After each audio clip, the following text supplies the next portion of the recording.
പാലക്കാട് തൃത്താലയിൽ വിദ്യാർത്ഥിനിയെ തൂങ്ങി മരിച്ച നിലയിൽ കണ്ടെത്തി. തച്ചറംകുന്ന് കിഴക്കേപ്പുരയ്ക്കൽ ഗോപികയാണ് മരിച്ചത്. വീട്ടിലെ മുറിയിലാണ് മരിച്ച നിലയിൽ കണ്ടെത്തിയത്. മുറിയിൽ നിന്ന് പോലീസ് ആത്മഹത്യാക്കുറിപ്പും കണ്ടെത്തിയിട്ടുണ്ട്. ശ്രീജിത്ത് ശ്രീകുമാരനുണ്ട് പാലക്കാട് നിന്ന്. ശ്രീജിത്ത്, വിശദാംശങ്ങൾ. ആത്മഹത്യയാണെന്ന് പോലീസ് ഏതാണ്ട് പൂർണ്ണമായി ഉറപ്പിക്കുന്നുണ്ട് ഗോകുൽ. അതിൽ പ്രധാനമായും ഈ ആത്മഹത്യാക്കുറിപ്പിൽ പറയുന്നത് അച്ഛനും അമ്മയും ക്ഷമിക്കണം എന്ന് മാത്രമാണ്.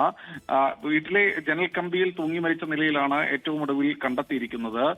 എന്നാലും പോലീസ് ഈ വിഷയത്തെക്കുറിച്ച് കൂടുതൽ വിവരങ്ങൾ നൽകുന്നില്ല. കുട്ടിക്ക് എന്തെങ്കിലും പ്രശ്നങ്ങളുണ്ടോ എന്ന കാര്യത്തെക്കുറിച്ച് കൂടുതൽ മൊഴിയെടുപ്പുകൾ നടന്നുകൊണ്ടിരിക്കുകയാണ്.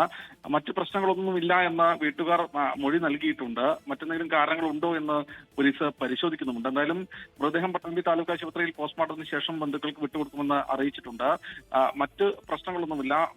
ഇപ്പോൾ വിദ്യാർത്ഥിനിയായിരുന്നു. ഇപ്പോൾ സ്വകാര്യ സ്ഥാപനത്തിൽ ജോലി ചെയ്യുന്നുണ്ട് എന്നൊരു വിവരം ഏറ്റവും ഒടുവിൽ ലഭിക്കുന്നുണ്ട്. എന്നാൽ ഈ ഗോപിയുടെ മൃതദേഹം ഇപ്പോൾ അവിടെ സൂക്ഷിച്ചിട്ടുണ്ട്. പാലക്കാട് പട്ടാമ്പി താലൂക്ക് ആശുപത്രിയിലാണ് സൂക്ഷിച്ചിട്ടുള്ളത്. അതിനുശേഷം ഈ പോസ്റ്റ്മോർട്ടത്തിന് ശേഷം ബന്ധുക്കൾക്ക് വിട്ടു നൽകുമെന്നാണ് പോലീസ് അറിയിച്ചിട്ടുള്ളത്. ശരി, ശ്രീജിത്ത് ശ്രീകുമാരനാണ് പാലക്കാട് നിന്ന് വിവരങ്ങൾ നൽകിയത്.